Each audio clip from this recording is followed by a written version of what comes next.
성경의 가르침에 대해서 분명하게 모르는 사람들은 하나님의 은총을 누리고 얻기 위해서 종교적인 의식을 지키든 또는 도덕적이고 선한 일을 행해야 한다고 하는 그런 생각을 갖습니다. 그러나 성경은 그렇지 않다고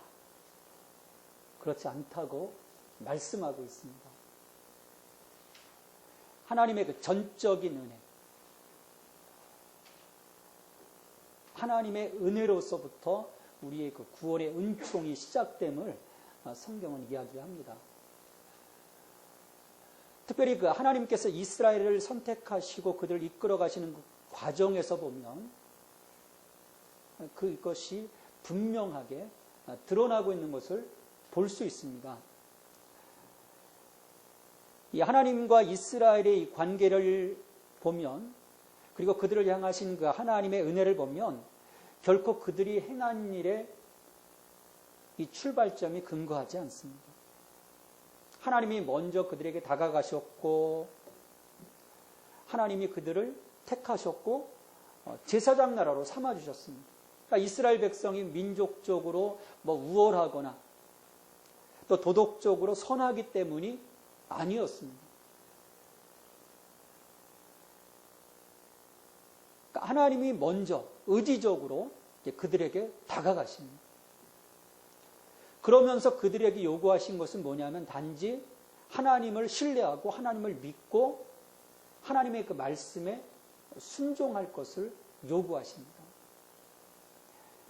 하지만 출애굽 이후 1차 가데스 바네아에서 출애굽 1세대들은 그런 그 하나님의 요청 앞에서 실패하고 맙니다. 왜냐하면 그들이 하나님을 몰라도 너무 몰랐고 또 하나님을 그 점에서 믿지 못했습니다. 신뢰하지 못했어요. 그들을 향하신 그 하나님의 그 마음을 왜곡하기까지 합니다. 매도했습니다.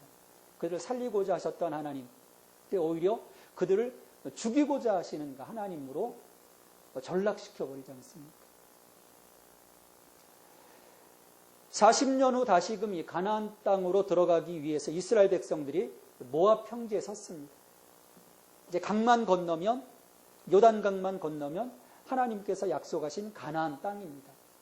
이제 거기에 서서 모세가 안타까운 마음으로, 자기는 못 들어가잖아, 그들을 이끌고 들어갈 수 없는 마음에 이스라엘 백성들을 향해서 어떻게 하나님이 이 광야에서 그들을 다시금 이끌어 오셨고 또 그들을 어떻게 세워 오셨는지, 하나님께서 무엇을 주셨는지 하나하나 그 과정들을 훑어가면서 백성들에게 설교를 합니다.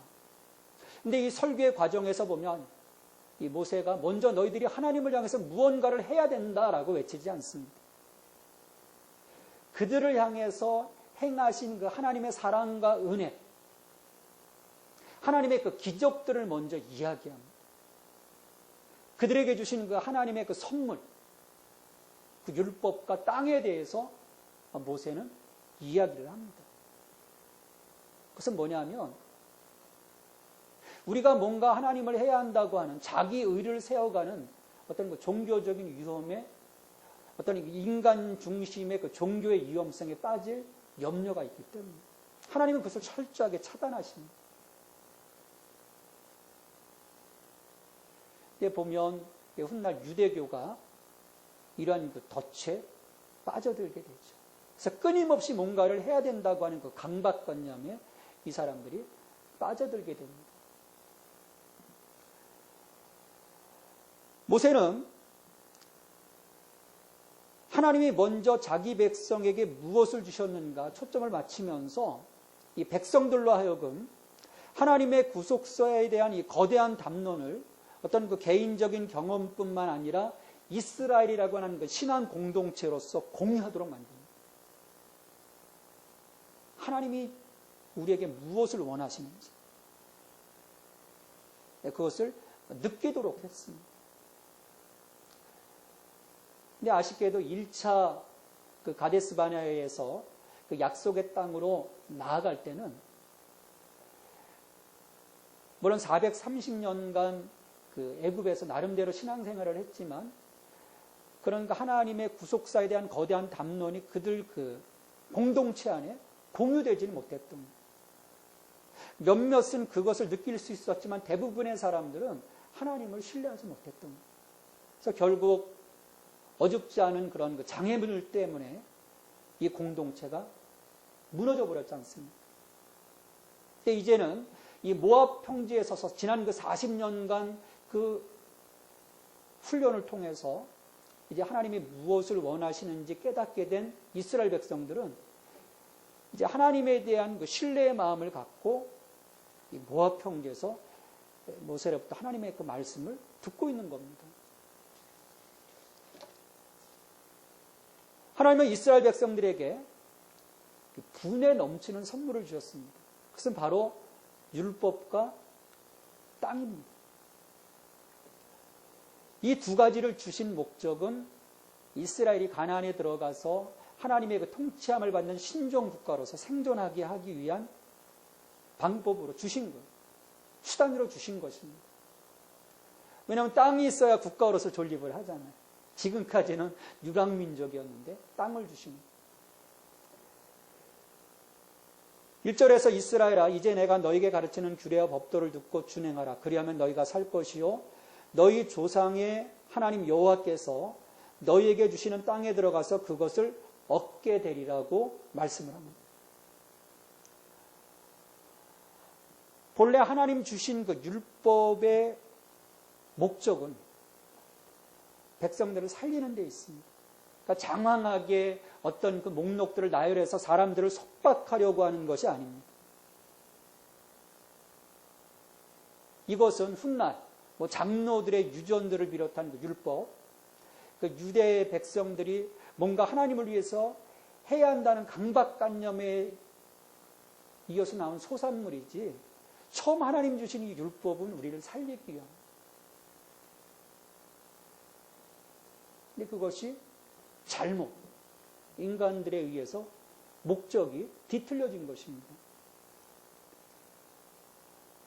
하나님은 우리의 그 일상의 그 삶이 어떤 그 질서 속에서 움직여야 됨을 알고 계셨던 거예요. 제 소견대로 행할 때 공동체가 결국 파괴될 수밖에 없음을 하나님은 아시는 겁니다.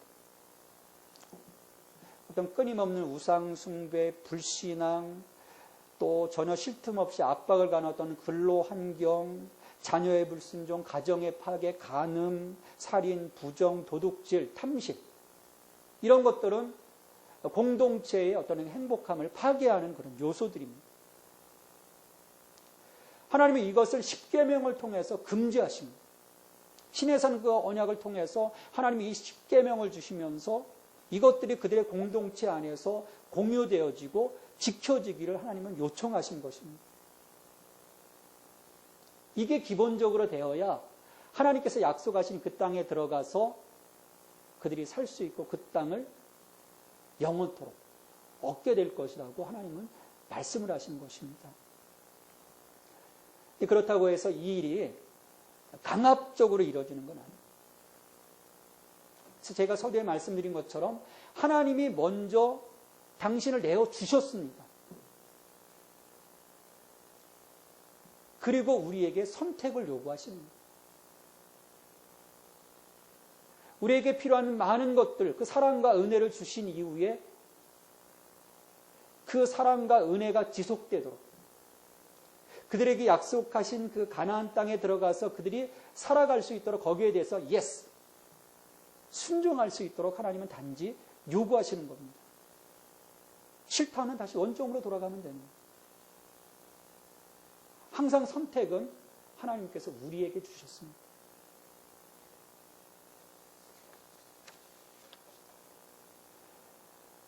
시내산 그 언약을 통해서 하나님께서는 분명하게 말씀하셨어요. 나는 질투하는 하나님이다. 그래서 나 외에 다른 신을 두지 마라. 우상을 섬기지 마라.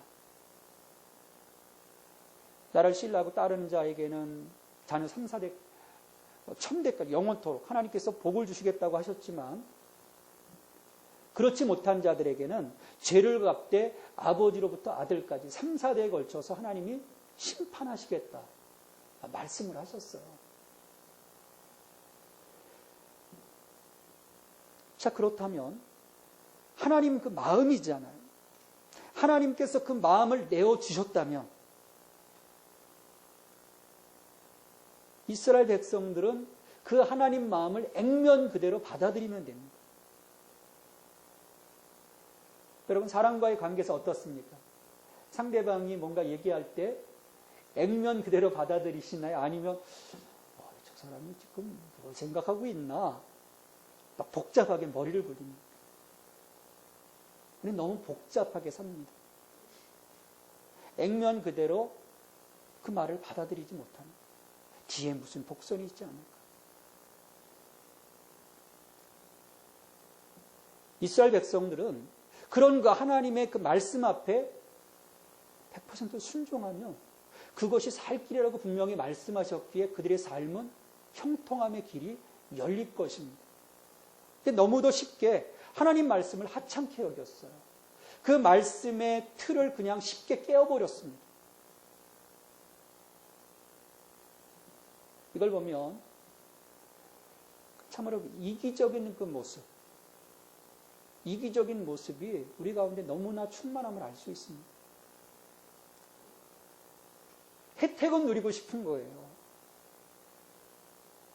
하나님께서 주신 이 많은 혜택들을 다 누리고 싶으면서도 자신이 해야 할 그 영적 의무는 감당하기 싫은 것입니다.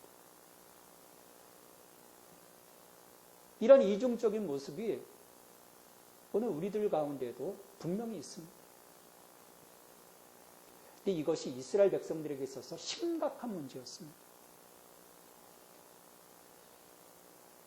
매우 심각했습니다. 그 대표적인 예가 오늘 그 3절에서 간단히 말씀하고 있는데 여호와께서 바알볼의 일로 말미암아 행하신 바를 너희가 눈으로 보았거니와 바알볼을 따른 모든 사람을 너희 하나님 여호와께서 너희 가운데 멸망시키셨으되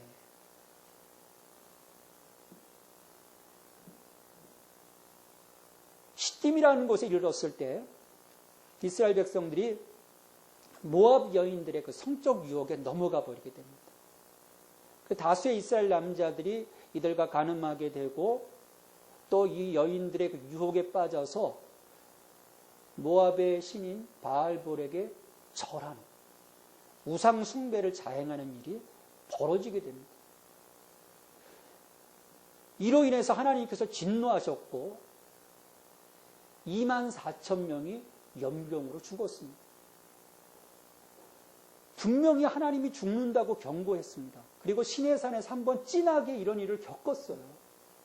그때도 수많은 사람이 죽었습니다. 이렇게 이스라엘 백성들을 보면 그 하나님께서 주신 기본 원칙을 무시해버린 것입니다.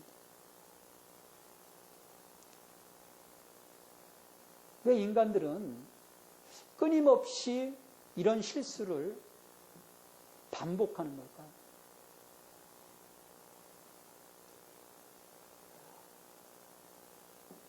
우리는 성경을 통해서 분명히 하나님께서 말씀하시고 또 그 말씀대로 행하시는 분임을 배워서 알고 있습니다.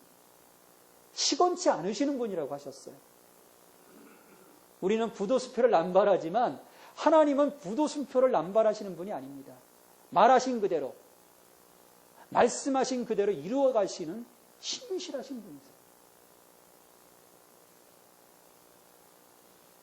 근데 우리가 하나님 말씀을 무시하거나 혹은 자기적으로 해석하거나 자기 생각대로 행동해 버리는 것입니다. 우리들이 잘 사용하는 말 가운데 하나가 괜찮아. 여러분 혹시 이 말을 잘 사용하시는지요? 정말 하나님 말씀 그대로 행동하지 않고 그 선을 넘나들면서 괜찮아 이것 좀 혹시 그런 말을 여러분들 스스로 하고 있지는 않는지. 근데 이 일이 얼마나 큰 불행을 자초하는 어리석은 행동인지 우리가 알아요. 그러기에 모세는 2절 말씀에서 보면 내가 너희에게 명령하는 말을 너희는 가감하지 말고 내가 너희에게 내리는 너희 하나님 여호와의 명령을 지키라고 강력하게 경고를 합니다.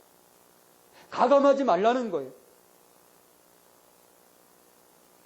말씀을 그냥 순수하게 받아들이고 그 말씀을 그냥 따르라는 것입니다.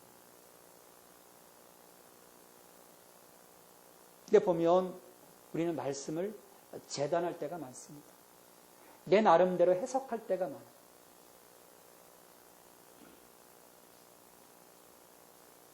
우리 영어 책도 보면 원서 보면은 같은 원서를 번역해 놨는데도요 전혀 다른 책들이 많습니다. 이걸 그대로 정확하게 번역을 해야 되는데요. 자기 생각대로 대충 이러네 창작을 합니다. 번역이 아니라. 물론 번역도 창작이지만 그 원문에 충실한 창작이어야 좋은 책입니다. 우리가 이런 버릇이 있는 하나님 말씀 그대로 그렇군요 하나님 맞습니다. 우리가 그렇게 하지 못해요. 이게 우리에게 엄청난 틈이 됩니다.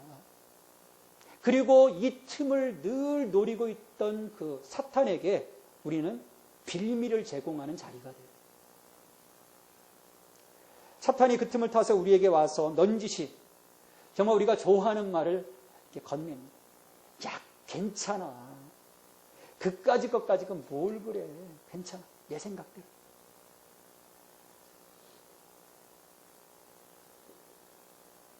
여기에 우리가 얼마나 많이 속았습니까? 아담과 하와가 처음부터 뱀에게 괜찮다는 말에 속아가지고 오고 오는 모든 세대가 지금 다 고생하고 있잖아요. 죄와 사망의 권세 아래에 눌려있지 않습니까? 괜찮아. 너희도 하나님처럼 될 수 있어. 안 죽어. 괜찮아.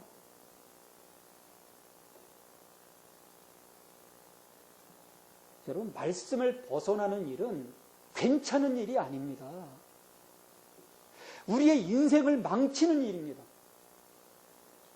나뿐만 아니라 내 자녀들까지도 고통받게 하는 것이 바로 이런 그 행위예요. 불순종입니다. 그런데도 괜찮아 하면서 우리가 하나님의 말씀을 재단할 수 있겠습니까?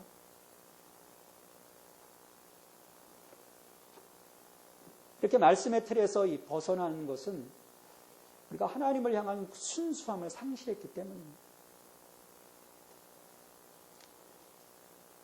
그러니까 내게 하나님을 향한 그 순수한 그 믿음이 있을 때만 온전히 하나님의 그 말씀을 100%로 생명의 말씀으로 수용할 수 있습니다. 그 점에서 우리가 이 영적인 순수함을 회복해야 합니다. 너무 많이 오염되어 있는.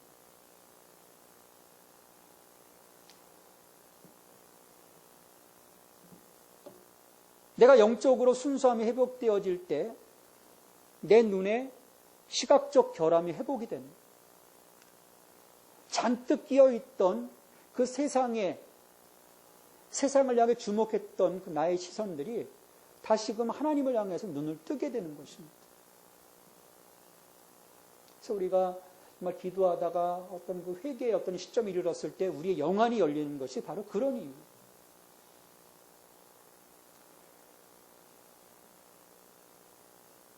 우리의 온전한 그 회복을 통해서 정말 그 하나님만이 내 전부이다. 하나님만이 나의 인생이다. 그래서 우리가 그분께 붙어 있어야 됩니다. 그래서 4절 말씀에서 보면 오직 너희 하나님 여호와께 붙어 떠나지 않은 너희는 오늘까지 다 생존하였는다. 그러니까 광야를 살아가면서 이리 붙고 저리 붙었던 자들은 다 죽은 거예요. 그 1세대들.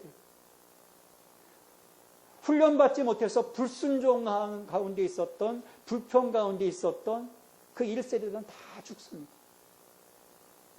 그리고 그것을 옆에서 지켜보던 2세대들은 야, 우리가 저렇게 하면 안 되는구나. 이제 하나님 편으로 붙기 시작합니다.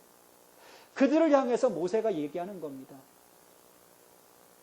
세상에 붙었던 자들은 다 죽었지만 여호와께 붙어있던 너희들은 지금 이렇게 생존해 있다. 방에서 너희가 헐벗었더냐? 너희가 굶었더냐? 아니라는 거예요. 하나님 편에 있으니까 하나님께 꼭 붙어있다 보니까 너희들 지금 여기까지 온 거야. 니들이 잘나서 그런 것이 결코 아니다. 지금 말씀을 하는 겁니다.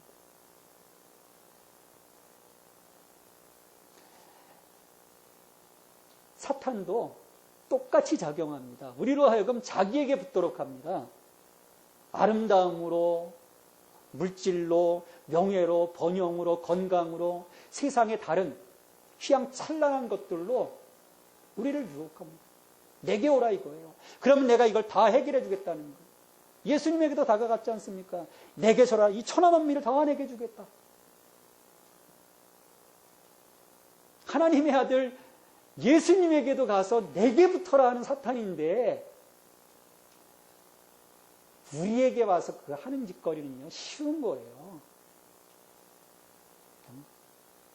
매일매일 드나드는 야 수구나 내게 붙어라. 내가 너를 존귀하게 하리라. 물론 될 수도 있죠. 한순간 이루어질 수 있죠. 그러나 결국 우리가 그 사탄에게 붙었고 사탄에게 영혼을 팔았을 때 우리의 영혼은 멸망의 길로 빠져들고 말 겁니다. 근데 우리가 잘 몰라요. 당장 누리는 것 때문에 우리가 쉽게 그냥 세상에 붙어버립니다. 주님의 품을 떠나버리는 거예요. 이로 또 그 아브라함과 헤어져서 갈 때 우리 창세기 12장에 보면 13장이죠. 13장에 보면 아름다움과 풍요로움을 보고 택합니다. 그 땅이 그 음란함이 차고 넘쳐서 결국 하나님의 심판을 받을 곳이라는 걸 보지 못해요. 이게 우리입니다. 우리는 우리 주님께 꼭 붙어 있어요. 붙어 살아야 됩니다. 우리 요한복음 15장에서도 예수님께서 말씀하시잖아요. 내 안에 거하라. 우리가 주님 안에 주님과 연합해서 주님 품에 거할 때 내가 열매를 맺을 수 있는 거예요. 그리고 그분의 능력이 내 능력이 될 수 있고 그분의 지혜가 내 지혜가 될 수 있습니다. 내게 능력 주시는 자 안에서 내가 모든 것을 할 수 있느니라 선포할 수 있고 승리할 수 있는 거예요. 근데 바깥에 있으면 어떻습니까? 요한복음 15장 6절 말씀에 보면 사람이 내 안에 거하지 아니하면 가지처럼 밖에 버려져 마르나니 사람들이 그것을 모아다가 불에 던져 살았느니라 말씀합니다. 떨어지면 소멸입니다. 멸망이에요. 가치가 없는 거예요. 우리 주님께 꼭 붙어 가시기 바랍니다. 우리 좋아하는 사람하고는 떨어지지 않잖아요. 손도 꼭 잡고 어깨동무도 하고 떨어져서 가면 이상한 거예요. 떨어져서 가면 남남입니다. 우리 주님과 연합해서 가요. 그분 편에 서 있어야 되는 거예요. 이렇게 붙어 있다는 것은 단순히 물리적으로 붙어 있는 것을 의미하지 않습니다. 우리 마음이 주님과 하나가 되어야 하는데 그 연결점이 뭡니까? 내가 말씀을 지켜 행하고 있느냐, 그렇지 않느냐입니다. 모세가 하나님의 명령을 받고 말씀을 가르친 목적도 그 말씀을 이스라엘로 하여금 실행하도록 하는 데 있지. 그냥 듣기만 하는데 있는 것이 아니에요. 그리고 무엇보다도 이 약속의 땅에 들어가서 반드시 지켜 행할 것을 요구하고 있습니다. 왜냐하면 이 하나님께서 가르쳐 주신 이 규례와 법도를 지킴이 이스라엘에겐 그들의 생명에 보장해주고 또 무엇보다도 세상의 다른 민족과 구별시키는 구별점이기 때문에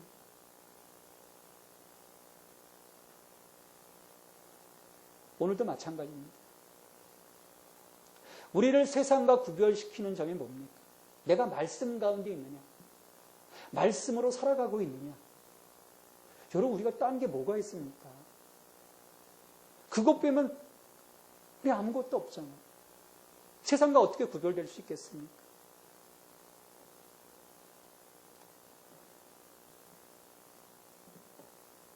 하나님은 이스라엘 백성들로 하여금 이처럼 하나님의 그 말씀을 통해서 세상 가운데서 이스라엘로 하여금 큰 나라로 세워가기를 꿈꾸셨던 거예요. 6절에 보면 너희는 지켜 행하라. 이것이 여러 민족 앞에서 너희의 지혜요 너희의 지식이라.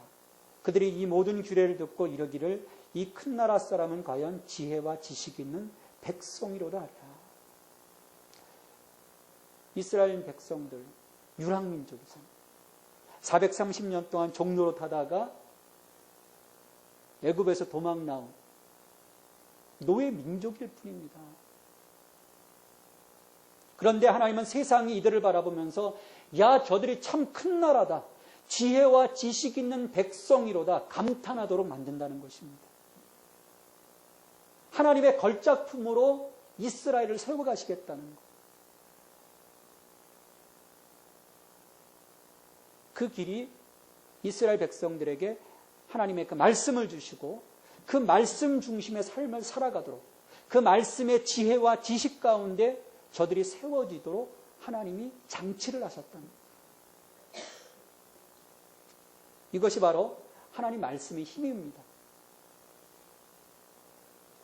시편 119편 7절 8절에서 여호와의 율법은 완전하여 우둔한 자로 지혜롭게 하며 여호와의 계명은 순결하여 눈을 밝게 한다 말씀을 했습니다. 이 말씀을 통해서 말씀이 우리의 삶을 조명해주고 우리를 이끌어감으로써 생명 가운데로 이끌어가는 그리고 세상과는 구별된 삶을 살아가도록 하나님의 거룩한 백성으로 그들을 세워주시는 능력 있도록 하시는 거예요. 말씀에 건세가 있게 하는 거예요. 우리 시골 할머니들도요. 난 놓고 기억자도 모르시는 분들이 성경 읽으면서 그들의 삶이 달라지잖아요. 지혜가 생기잖아요.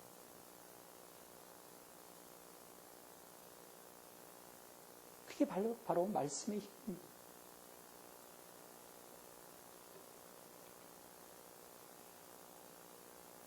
하나님 말씀을 통해서 이스라엘 백성들 이렇게 이끌어 가시는 것을 세상 사람들도 본다는 거예요. 그러면서 이야, 저 나라가 참 큰 나라구나. 그 말씀으로 인해서 지혜와 지식이 있구나. 나중에 그 솔로몬 시대에 보면은 전 세계에서 그 솔로몬 하나님이 주신 그 지혜를 보려고 많은 사람들이 솔로몬에게로 나아가죠. 우리 대표적인 시바 여왕도 그 솔로몬의 지혜를 보고자 합니다. 그러면 이게 하나님 백성된 특권입니다. 여러분을 세상 사람들이 보면서 이야, 정말 큰 위인이다. 지혜와 지식이 있는 사람이구나. 여러분 인정합니까? 야, 참 예수 믿는 하나님 백성이구나. 구별되는 게 없어요.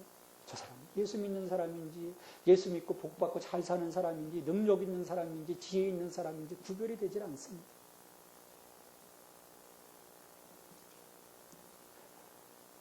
우리가 큰 나라가 되고 큰 백성이 되고 지혜와 지식이 있는 백성이 되어야 내가 오늘 이 복음을 가지고 저 세상 가운데 나가서 전할 때 그들 마음속에 뿌려줄 수 있는 거 아니겠습니까?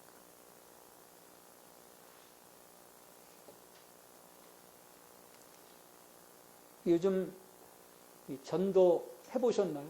전도하려고 하면요. 쳐다보지 않습니다. 며칠 전에도요. 요 사거리에서 전도하는 어느 그 여자 집사님인 것 같아요. 어느 한 남자에게 주려고 하는데도요. 쳐다보지도 않고 받잖아요. 탁 치는 거 아주 매몰차게. 몇 번 그 시도를 하지만 소용이 없습니다. 들으려고 하지 않아요. 이상한 눈으로 봅니다. 물론 요즘 이단들이 많아져서 그래요. 신천지 같은 경우도 계속 달라붙어가지고 뭐 이렇게 아이패드 같은 거 들고 막 뭐 자기들 또 얘기들을 해요. 더 쳐다보지 않죠. 요즘은 누가 전도지를 받는지 아십니까? 그래서 믿는 사람들이 받아요. 저도 이 경찰병원역 사거리를 지나가다 보면요. 전도 많이 받습니다. 제가 목사처럼 되지 않나 봐요. 얼마나 많이 주는지. 전도용 휴지가 차고 흘러 넘칩니다. 제가 보는. 하지만 정작 필요한 사람들은 쳐다보지 않아요. 여러분, 이 문제가 저들의 문제일까요? 아니면 오늘 우리들의 문제일까요? 여러분, 우리가 심각하게 고민해 봐야 합니다.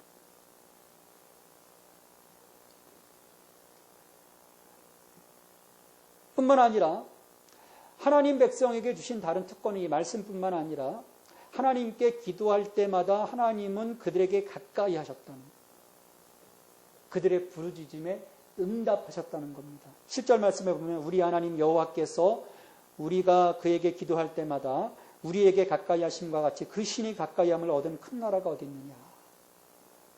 하나님은 백성들의 간구함에 귀를 기울이셨고 그 부르짖음에 인격적으로 응답해 주셨어요. 하나님은 세상의 수많은 우상들과 같지 않았습니다. 우리가 하나님께 가까이 가면 우리에게 가까이 다가오시는 인격적인 분이세요. 반면에 내가 멀어지면, 도망가면 오히려 그 자리까지 쫓아오셔서 우리로 하여금 회개를 촉구하시는 분입니다. 그래서 시인이 그런 고백을 하잖아요. 내가 새벽 날개를 치며 바다 끝에 가서 거한다 할지라도, 심지어 음부에까지 내려가서 자리를 핀다 할지라도 그곳까지 오셔서 나를 둘러 진치시고 나를 축복하시는 분, 여호와 하나님을 고백을 합니다.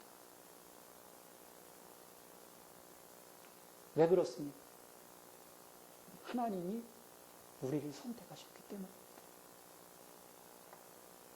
이런 은혜를 입을 수 있는 곳은 세상 어느 곳에서도 없습니다.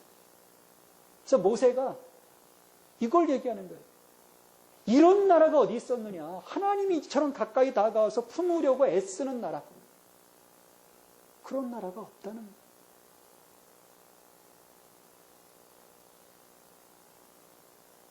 이것이 하나님께 붙어 있을 때 가능한 일이라는 것입니다.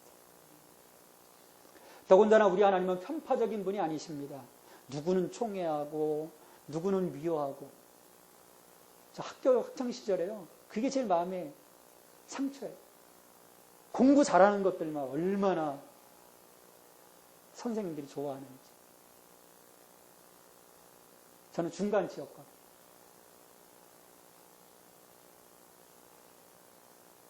하나님은요, 항상 공정하게, 그 기준은 말씀 안에 있느냐, 말씀 밖에 있느냐. 우리의 외모로 취하신 분이 아니세요. 내가 어떤 직업을 갖고 있었느냐, 어떤 생각을 갖고 있었느냐, 다 소용없어요. 말씀 안에 있었느냐, 말씀 바깥에 있었느냐. 그 점에서 우리들은 우리 하나님의 그 공의로우심에 감사해야 합니다. 오늘 내가 너에게 선포하는 이 율법과 같이 그 규례와 법도가 공의로운 큰 나라가 어디 있느냐. 누구나 순종하고 우리 주님께 붙어 있으면 공의로우신 하나님의 은혜로 살아가게 되는 것입니다. 이게 하나님의 보편적인 은혜예요. 자, 이렇게 모세가 그들로 하여금 이 말씀의 위대함과 그로 인해 이스라엘이 누리는 특권을 이야기하면서 오늘 9절에서 보면 이제 이들의 그 마음을 지킬 것을 요청을 합니다. 참 이 마음이 중요하지 않습니까? 사탄이 그래서 끊임없이 우리의 마음을 미혹하려고 합니다. 오직 너는 스스로 삼가며 내 마음을 힘써 지키라. 사탄이 왜 우리의 마음을 미혹하려고 합니까? 자기의 그 음흉한 마음을 우리에게 불어넣어 주려고 하는 거예요. 하나님 마음이 아니라, 거룩한 마음이 아니라.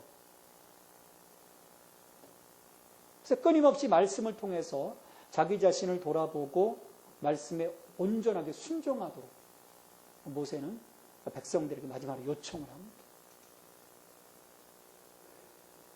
이렇게 하나님을 향한 우리의 마음을 지킬 때 내가 하나님에 대한 기억들을 고스란히 갖고 갈 수 있는 거예요. 내가 하나님에 대한 마음이 불편한데 그분의 행하신 일들을 내가 어떻게 마음속에, 내 기억 속에 담재할 수 있겠습니까? 좋은 추억으로 가질 수 없는 거예요. 우리 나쁜 추억들은 버리려고 하잖아요. 애써 잊어버리려고 하잖아요. 좋은 추억은 어떻게 합니까? 간직하려고 하잖아요.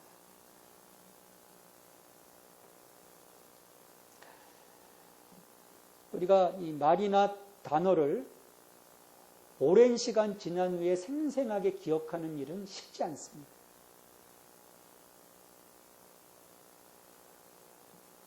저도 옛날 같지가 않아요.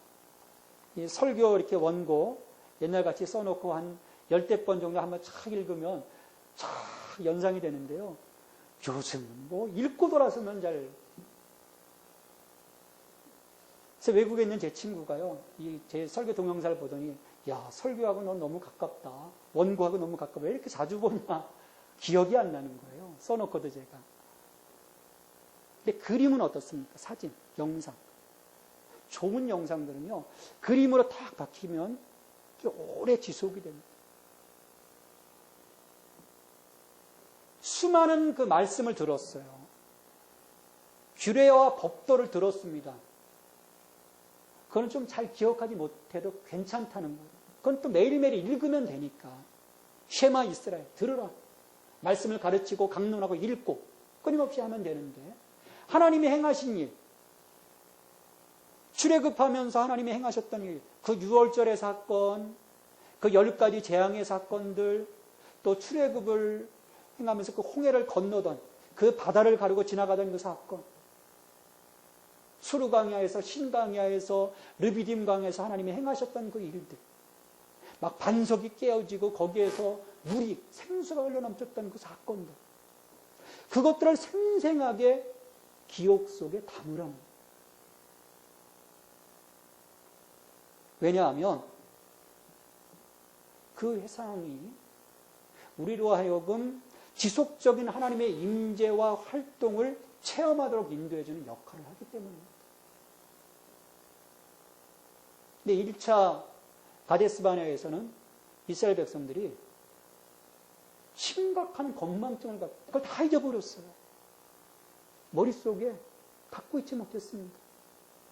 그러니까 어떻게 돼요? 당장 일어난 그 환경, 보여지는 그 불안한 요소 때문에 실패하고 마죠.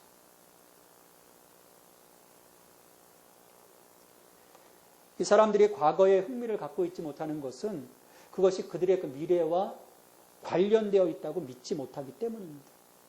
하지만 그렇지 않습니다. 과거에 하나님이 행하셨던 구원의 역사를 내 삶 속에서 다시금 되살려냄으로써 우리는 현재에도 하나님의 역사하심을 동일하게 느낄 수 있고 그것이 우리의 삶에서 다시금 재현될 수 있는. 그래서 끊임없이 기억하라고 말씀하시는 것입니다. 그리고 기억할 뿐만 아니라 전하라, 가르치라, 자녀들에게 보여주라는 거예요. 자녀들이 그들의 그 현장, 구속의 현장에 있지 않았지만 그 아버지의, 어머니의 기억과 그들의 가르침을 통해서 이 자녀들 또한 그 구원의 현장에 간접적으로 참여하도록 하는 겁니다. 이게 이스라엘에서 지켜지는 절기의 모습. 하나님은 절기를 통해서 이것들이 끊임없이 반복적으로 기억되어지고 자녀들에게 가르치도록 하십니다. 6월절로, 오순절로, 장막절로 어떻게 하나님께서 광야의 길을 인도하셨는지, 하나님이 무엇을 행하셨는지 그 경이로운 일을 매년 반복하는, 기억하는 것입니다. 머릿속에 그리는 거예요. 이것을 통해서 직접 그 자리에 없던 이들도 간접 경험을 하게 되는 것입니다. 오늘 여러분에게는 어떤 절기가 있습니까? 6월절이 있습니까? 오순절이 있습니까? 장막절이 있습니까? 우리를 사망에서 건져주셨던 그 사건, 광야길에서 나를 구름기둥으로 불기둥으로 지켜주셨던 그 하나님의 구원의 역사, 그것들이 지켜지는 절기가 내 가운데 있어야 됩니다.